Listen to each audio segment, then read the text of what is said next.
So welcome to our second MBA product leadership series. We're back with Alex Mitchell, founder of the Modern Product Manager. I'm going to start again. Founder of the Modern Product Manager and Director of Product at Kid Insurance. Had a really nice chat last time around leadership more broadly. Today we're going to talk customer insights. So welcome, Alex. Yeah, thanks for having me, Henry. Great to be here. Awesome. I'm looking forward to. I've been looking forward to this one actually since we started planning. You were number 1 or 2 on my list of people to get in touch with again. You say that to everyone, I'm sure. No, I don't. I mean, you'll see. Listen to the talks, and you'll see I don't. Let's jump right in. So, customer insight. It's something people read about a lot, but very few people actually bother doing or take seriously. Prioritizing this kind of work. So first question would be like, how and when did you come to realize maybe the importance of customer insight and using it in your day-to-day work?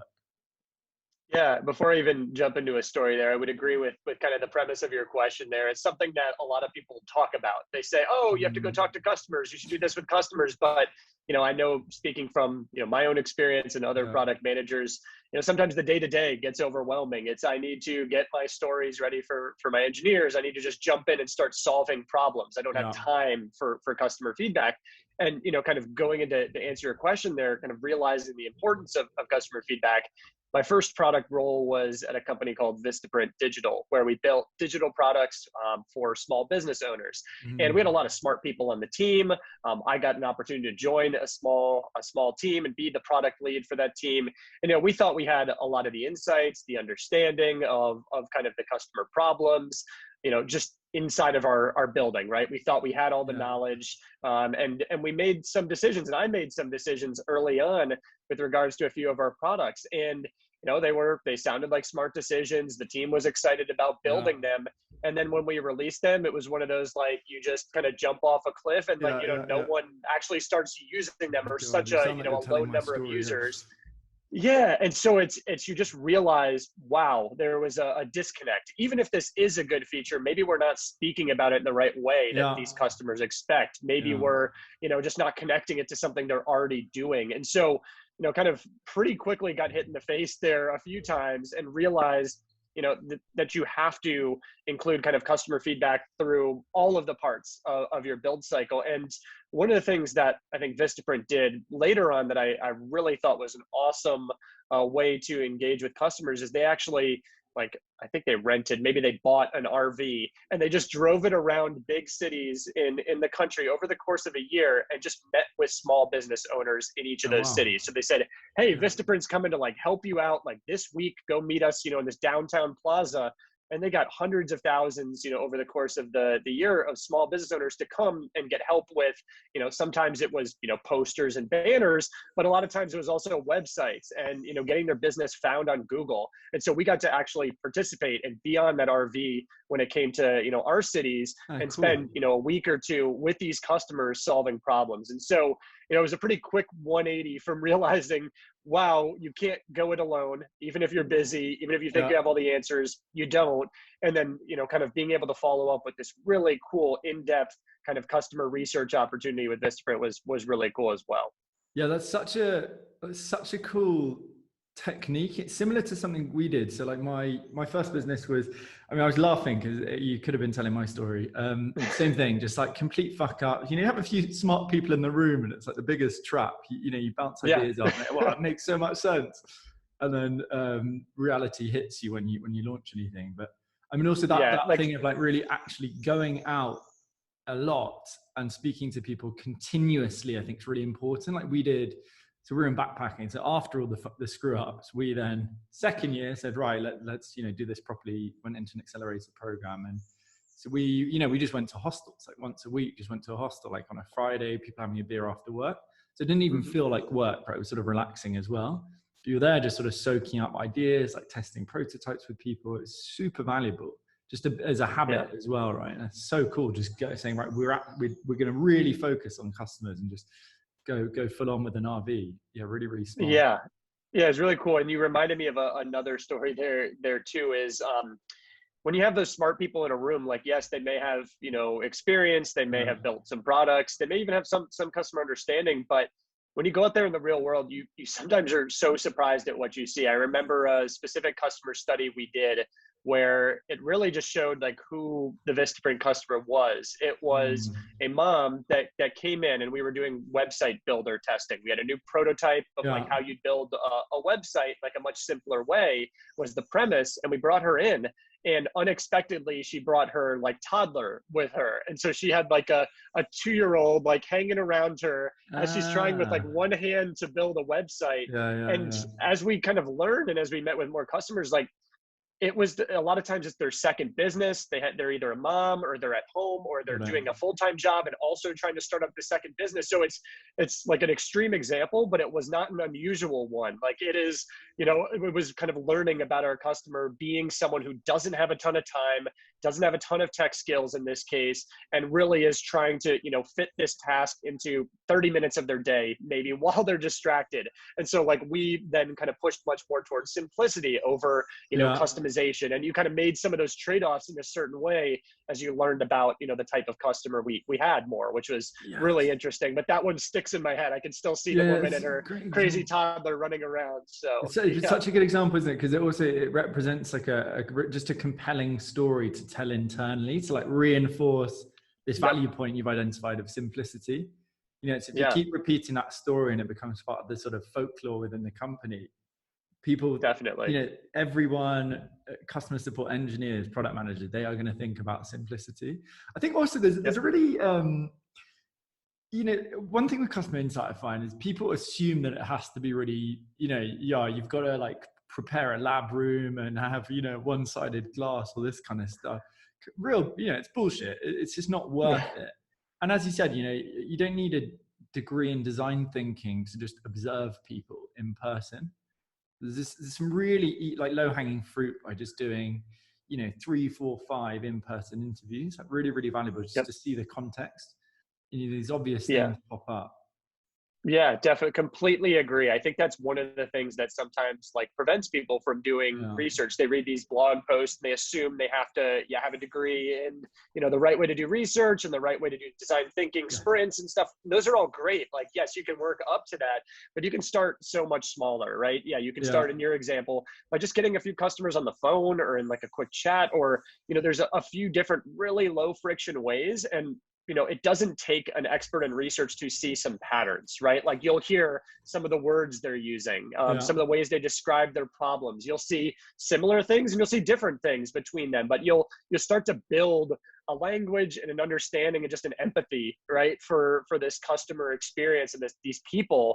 And yeah, that's priceless, really. And of course, you can build from there. You can do more structured things in the future as you have actual prototypes and maybe more structured surveys you want them to do. But I would definitely encourage your audience and just everyone out there to don't kind of let perfect be the enemy of good. Like you can 100%. get started, you can start learning today. You do not have to be perfect blog post level design thinking exercise to start. Yeah, 100%. I mean, it's one of those things as well. You think about, what are the incentives of the people that are writing on Medium about, the long form articles on like user research? Like they are selling their services as user researchers, right? So they're going to make Of it course. sound, not always, right? But generally it's going to sound more difficult than it is, or, that you need all of this expertise. That's not necessarily the case. I think it's just a lot of very obvious things. And I think it's one of those things too you'll learn about too over time. The more you do it, you'll learn more Yeah, techniques. You'll become better. So it's just like product. Like you kind of release you're kind of doing a yeah, little bit yeah, of an yeah. MVP type of study where you're learning and you're, oh, okay, maybe I should ask questions a little bit, more open-ended instead of directing a customer in a certain way. Like I can, improve my skills each time, but you just really have to get started. Yeah. 100%. I mean, it's why it's always funny. So week 1 in the Prod MBA, so people come up with like their hypotheses, like who their target customer is, problem statements, beliefs that might cause friction. We sent these immediately. They go out and have to do 5 customer interviews.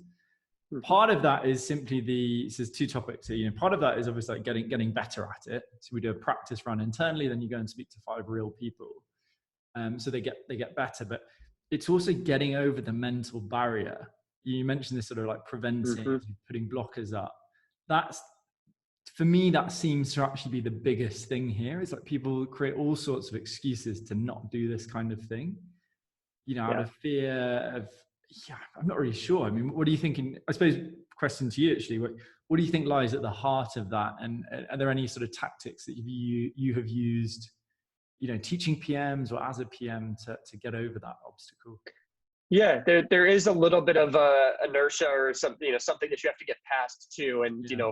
for example, like one of the things we had to do at one of my last gigs was kind of go out into the real world and try and find business travelers. This was almost like a scavenger hunt type exercise we did as a company, but it was really user research. And it was interesting just seeing like how uncomfortable that made some people. Like a lot of people don't just feel comfortable going out and talking to a stranger on the street and asking them, whatever it is about, the problem you're interested in learning more about. And so, I think there are some like easier entry points. Like, for example, if you do have people who are already using your product, even if they're free users, things like that, that's, an easier group than a cold call or someone on the street. And so, kind of engaging those folks is a good starting point. So finding someone who's already, signed up for your email list or tried your product a little bit, whether they still use it or not is fine. Having just at least cleared that first hurdle typically means they'll probably be more likely to talk to you. It'll be easier to have that conversation. So I would say, start with something like that. That's a little bit less daunting, a little bit less scary. Someone who already has a little bit of affinity for you or your brand, and kind of start from there and build your skills. That makes it a little bit less scary, I think. Yeah. 100. I'm sorry, I'm laughing because I remember so after my business went into sort of UX role in Brazil, actually, in travel. And again, it was sort of like, young travelers. So same thing. I was like, right, let's go to a hostel. So me, the other designer, popped out to this hostel. And just the, when I pitched the idea, you could just see like, we're going to leave the office. Like, what? Like, what? It's like 5 minutes down the road, but then just going, because I'd done it so many times. I'm not, naturally more introverted, but you do it so many times, it's just easy. But you forget actually if it's your first time doing it. It's like, asking someone out on a date.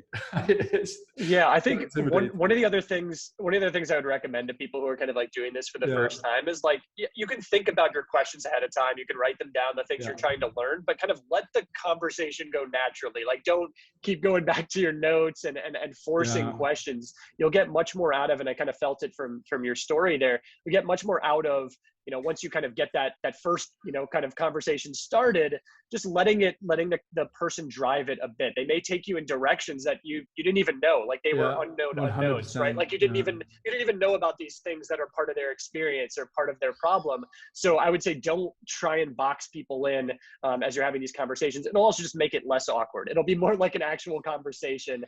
You'll learn a lot more and build more of a relationship. Yeah, that's so true. I mean, it's again a point we teach is like, have structure, but be flexible. So it's, you don't want to be reading off a script, but people find that weird, right? So someone with a clipboard in the street asking you to sign up for something.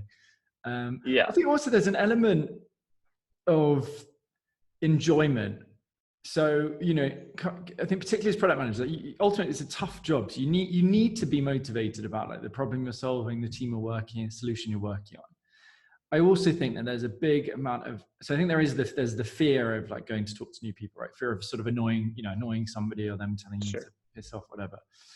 I also think there's a massive problem with like if you lack intrinsic motivation, right? Maybe you're just disengaged with your work. Like there's no way that you are going to bother like getting out the building or like, cold calling somebody, these kinds of, you're just not going to do it. So I don't know if you have any advice on, if you're feeling, maybe, what's the point? Because I know that we're not going to integrate these changes anyway, or you hate your boss, or you're just, you just don't think you're working on the right thing. Like, is there any advice that you would give to somebody to still say like, go and speak to customers?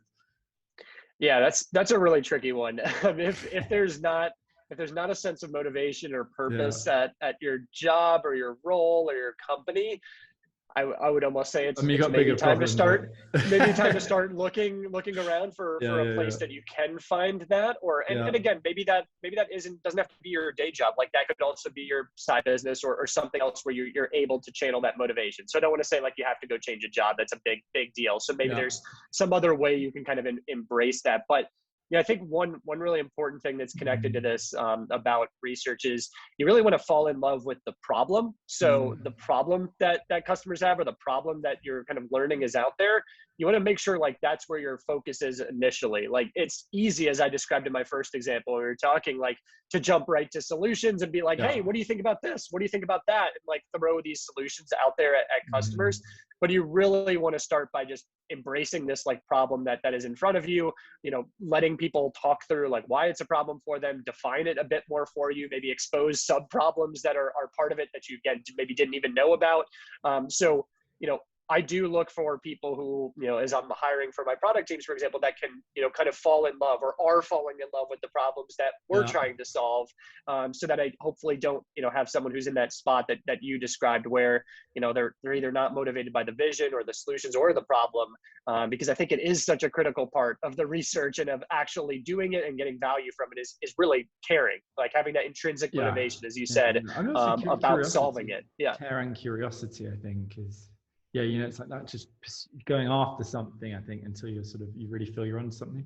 That touches on, I'd be very interested to hear your thoughts, because I think this is slightly controversial, but that my personal belief in the way we teach is like, traditional MBAs and accelerators will say, they'll talk about customer insight, but ultimately they almost always jump to an MVP very quickly, right? So that they almost always, they have quite a concrete view of what they want to do in a specific market, and they're fixed with it. So there's going to be like some pivoting in terms of like how they might deliver the solution, but actually there's very little open ideation at the beginning. So many companies teach that you start with doing a lean canvas, right? So you're mapping out what's the business going to look like, solution, revenue, etc. And then they're going to just look for, ultimately cherry picking validation from conversations they're having. My personal belief, that's how we have developed the product into profitable business within a year. That's how we teach. And I think it ultimately comes up with better ideas, is that, as soon as you have a fixed idea of what you're going to be doing, you're going to be manipulating every piece of data to fit that worldview. So I think, as sounds like we agree on this point, but for me, it makes much more sense to go, okay, there's this really broad sort of like thing or niche, right? You focus on the person, like what is going on there? Like what are the different frustrations here, right, for this person? And then within each frustration, like what's really going on again? So, what have they tried before? What other solutions are they using? Like, is this really an acute problem? So just being very, very open, and then starting to close in a solution, but really, pushing yourself to not commit early, I think just makes a huge amount of sense, because one, you're then removing your biases as much as possible. I think secondly, you're not going to, the modern market's so competitive, right? As opposed to, 2007, 8 lean startup comes out. You can sort of put something out and it's going to work. I think now it's so easy to launch any product, basic landing page or no-code prototype. You have to get the offer so strong before even thinking about what the solution is going to be, right? What's that, the core problem and the points of value that you're going to focus on, and ultimately the promise you're making to them. Yeah, I would agree with that. Yeah, since, just to echo what you said, yeah, since the bar has gotten so much lower to creating products and quickly, getting them out there, it has become, the definition of an MVP, maybe if you want to call it, that has been elevated. No, I didn't even, I banned using the word.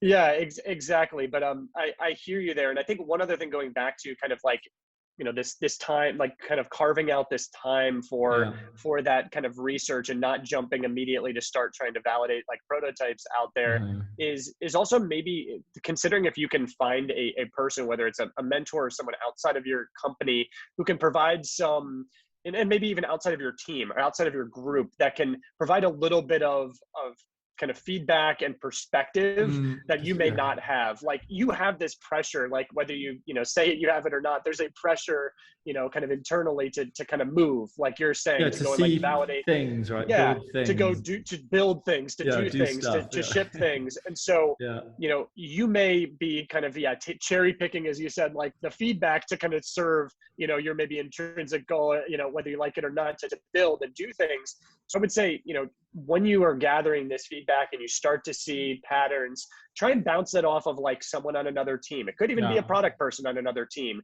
It could be someone outside your company who's just a mentor of you, or someone, a peer, someone you stay in touch with, and say, here's what I'm seeing, here's what I'm hearing, here's what I'm thinking. Like, am I jumping a few steps here? Like, how do you see it? What gaps do you see here?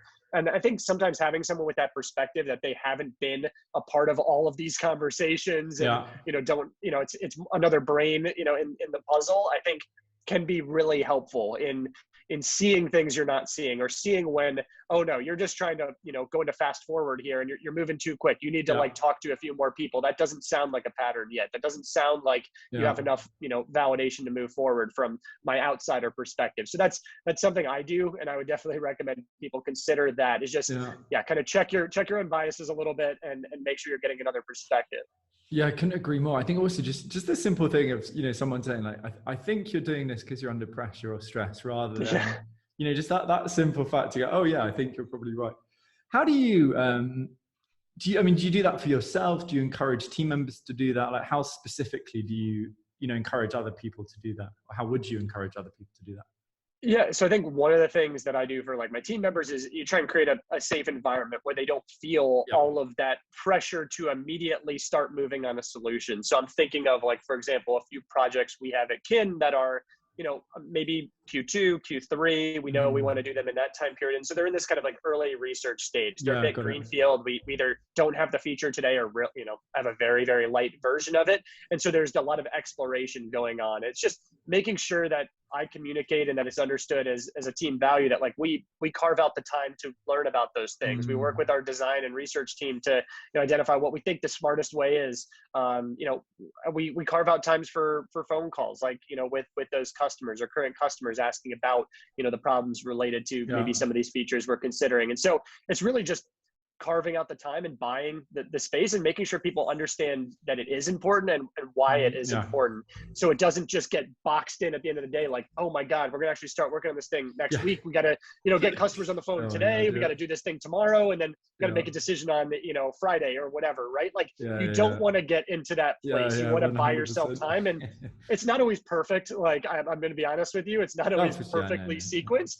But, when you can see things on the horizon, make sure you buy that time, make sure your team knows it's an important kind of value to get that feedback. It's just part of the way we build, right? It should be kind of part of your culture, so that it's not just this rush job to check a couple boxes before we start actually building. Yeah, I mean, that touches upon, I think there's two things there. I think firstly, ultimately leveraging customer insight. So there's two ways of doing it. Coming back to intrinsic motivation, I think, if you're in a role where you really can't integrate customer insight, just remember that it is that plus strategy, like combined with strategy. If you do those two things really well, you're going to be an excellent product manager. So you should be building the skill anyway, even if you feel you can't integrate the learnings.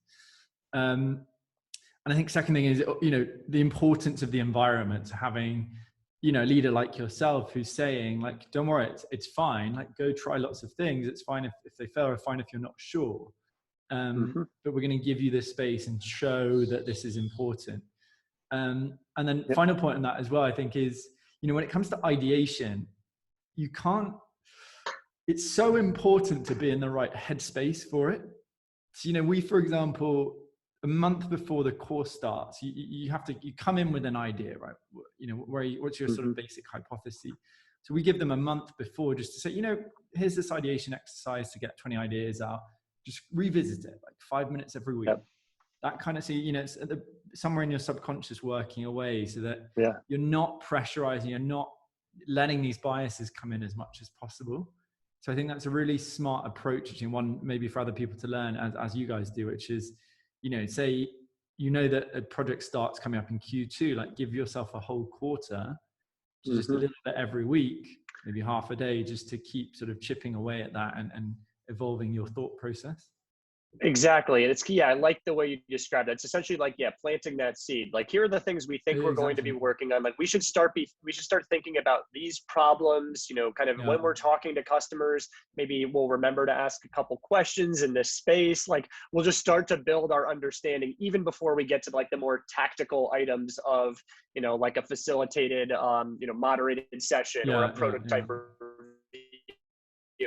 like we should just start planting those seeds and start kind of paying attention to things around these problems is really important. So I like the way you guys kind of do that ahead of time. Yeah, that's really cool. Yeah, and I know it's, I mean, same process, right? Just different companies, essentially. Yeah. Anyway, sorry, I was rambling there for a while, but Alex, No, it's good. been, I think it's a good place to wrap up. My dog's trying to escape as well, so you hear her in the background. Yeah, but fascinating conversation again. Really, really nice talk. It was really nice for me, actually, you know, as a solo founder, just to share similar ideas, I think, with another founder with the same kind of approach. Sort of reinforces why we do things in a certain way, which is nice. Where should we point people to if they want to learn more about you, maybe catch some of your material at the Modern Product Manager? Yeah, I would say go to modernproductmanager.com to check out kind of materials and resources. You can also find Modern Product Manager on YouTube and a podcast, just kind of helping people work through, you know, not only customer research, but a lot of other product challenges out there. So I would definitely point people towards those resources. Awesome. I'll link those through when I post on LinkedIn and when I send out the email as well. Thanks so much, Alex. Been a pleasure. And I'm sure we'll speak again for the next round. Yeah. Thanks, Henry. Really appreciate it. Have a good one.